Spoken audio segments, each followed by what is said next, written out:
when that kind of gets hindered, that's when you see them struggling. You see them giving up points. You see them giving up 100-something points to the Spurs, which, let's just keep it real. That can't be that much of a surprise to people. Maybe the way the game turned the game turned out in its entirety is a surprise.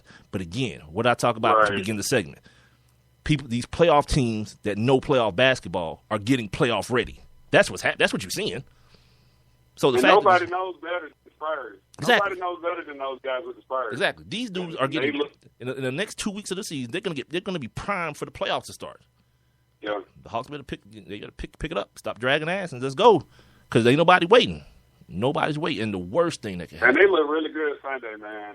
Like it was almost like teacher versus student. I mean, for everybody that calls the Hawks the Spurs Heat, man, the Spurs put on such a clinic Sunday. Like, if you're a basketball fan, I mean, even if you're a Hawks fan, you just couldn't be mad at what you saw out of the Spurs Sunday. Like, they were really, making that extra pass, and it was counting. I mean, and the Hawks just, didn't have any answers. I mean, Tim Duncan was running the floor Sunday. He was on the receiving end of a couple buckets on fast break. It was some. They made a lot of good plays, man. And Atlanta just, I credit it, to them just coming off the road or whatnot. But they look bad. They look bad against the Spurs. Well, we'll see what they do against Orlando. Who, by the way, and here's the thing too about I wanted to mention this the other day. Like, sometimes, like, you listen to dudes long enough, and they'll give you some gems. I like listening to basketball people try to point things out that a lot of people aren't paying attention to. Jeff Van Gundy, about 2 weeks ago, was like he really likes this this Orlando squad with Oladipo, the kid with the crazy hair. I can't think of his name now. Like, this dude had like 2 triple doubles back to back. Like, after he said that, I started paying attention. I was like, all right, what does this dude see in this Orlando team? And I started paying attention to him. Like, this ain't no like slaw team. They young, but they're young, hungry, and athletic, and they got dudes that can play ball. So just like for anybody who's here in Atlanta or anywhere else who's a Hawks fan anywhere and thinks like, oh, well, we'll cure our ailments with this Orlando squad. Yeah, think again. You better come play some ball. These young boys they haven't given up on their season yet. They're playing because they're too young and dumb to realize anything is wrong. Mm-hmm. They're just playing ball.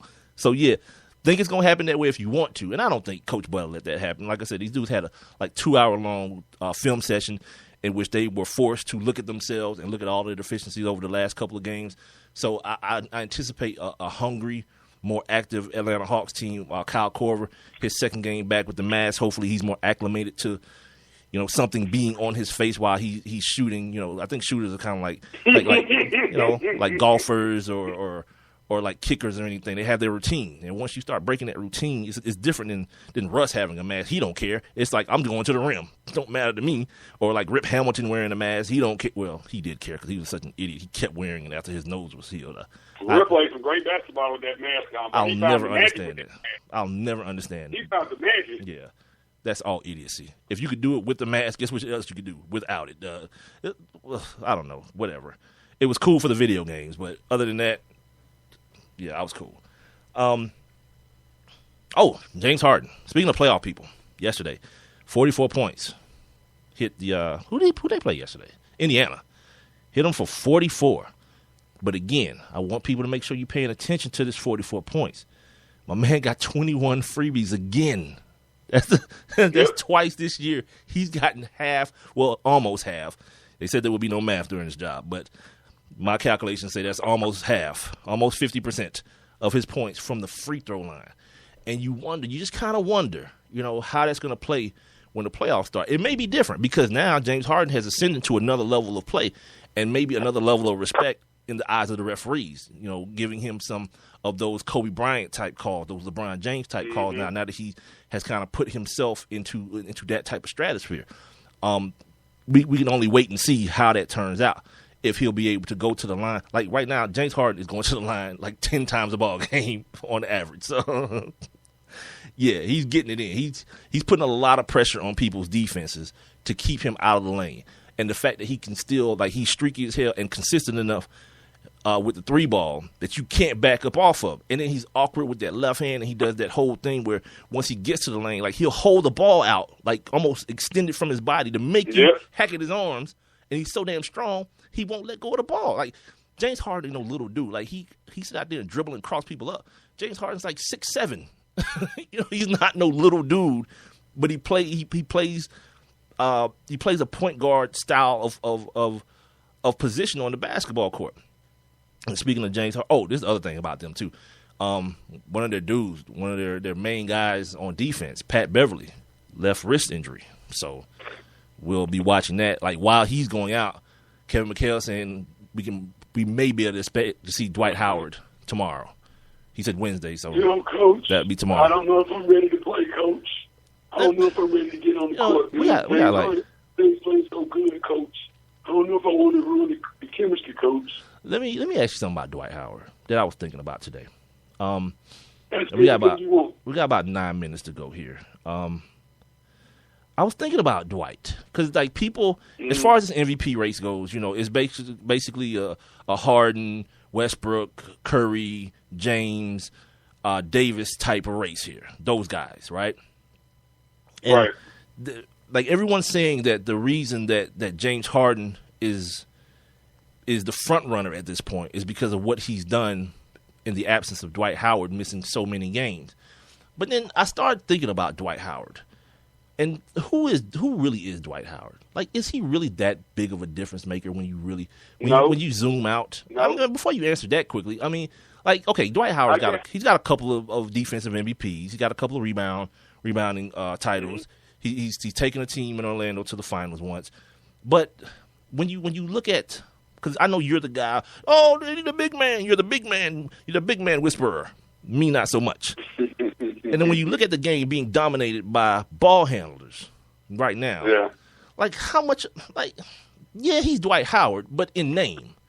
Because if I start listing centers, if I start listing, Robin Lopez and the Gasol boy in Memphis, and I start talking about DeAndre and even the young kid in Miami, Whiteside, and some of these other guys, Joe Kim, like this Dwight, like Shaq separated himself from people. You understand what I'm saying? Like it was Shaq, and then you start talking about somebody else eventually.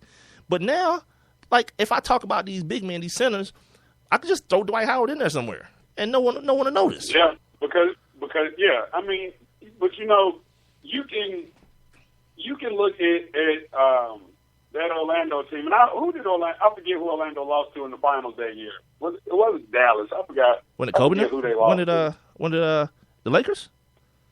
Was that Kobe's last ring? Was that not the last one? Not the last one. I think it was the last with Shaq. The last of the 3 with Shaq, was it not?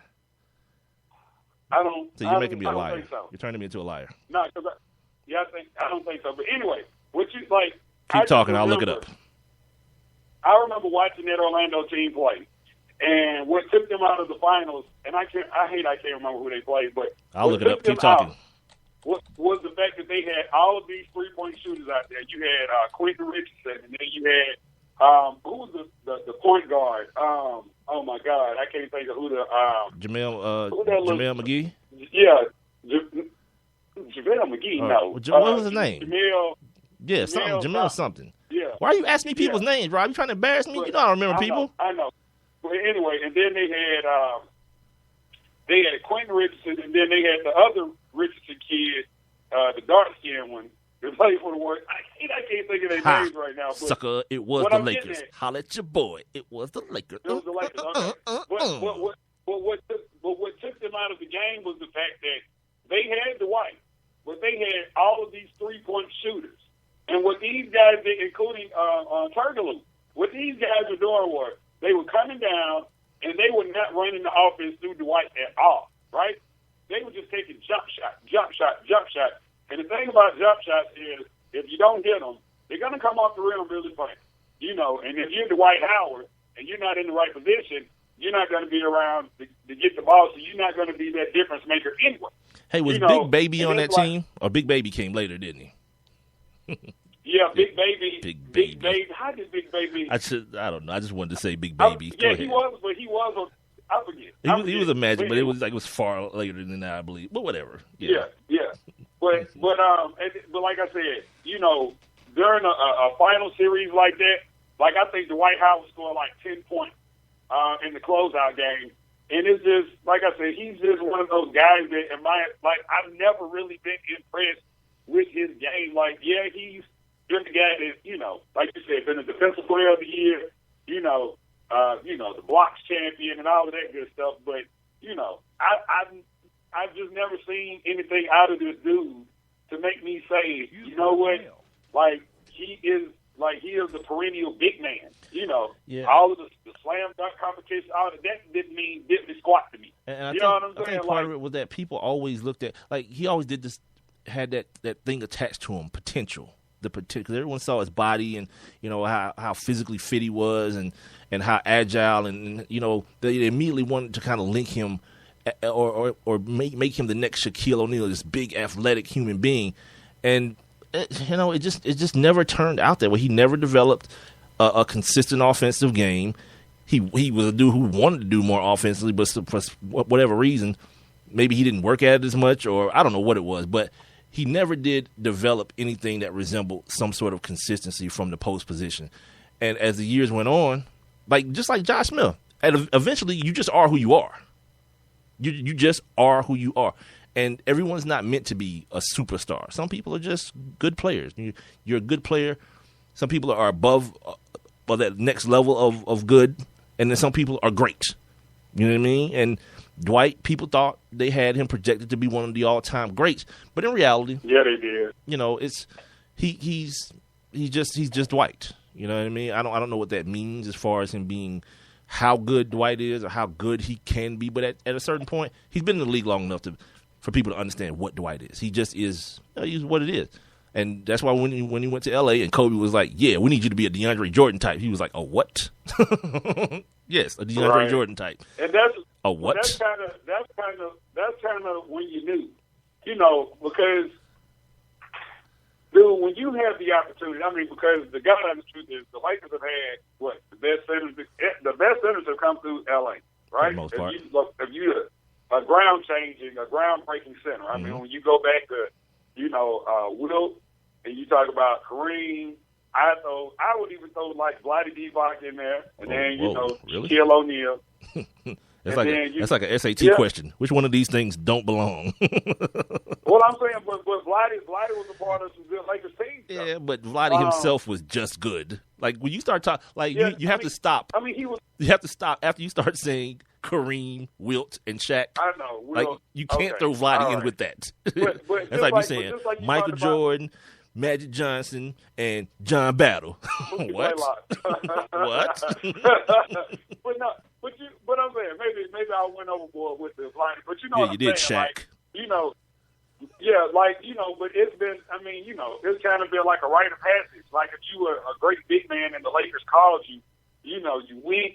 And, you became a part of something great. You won championships. And it was just like from day one, it was like Dwight got out there and it was just like, well, first of all, he was hurt when he first got out there. Mm-hmm. And it's just like, I don't know. This just don't feel like the place for me. You know what I'm saying? And then the thing about, Kobe, and Kobe was asking too much, and Kobe, well, as far as that goes, like Dwight made the right decision. Like, him being in L.A. now, him being in L.A. now with him and Swaggy, yeah, and Jeremy Lin, of course he did. But I'm saying, but a healthy Dwight, I think if Kobe went down and you still had a healthy Dwight, I think the Lakers are better than they are right now. You don't think so? That thing stank to high heaven. Woo! Okay, I smell it from here, all the way on this coast. Yeah, Dwight saw the writing on the wall. I'm out of here. First thing smoking. Like basically, he's playing with a better Kobe Bryant right now. Exactly is what's happening right now. Well, yeah. Well, he ain't really playing. He ain't been playing with nobody. But I know what you're saying. Yes. But we got about 20 seconds here left of this hour. We'll be back for hour number 2 of the Sports Kings podcast. It's heard on Spreaker.com. Sports Kings Live is our Twitter, Instagram, and Facebook.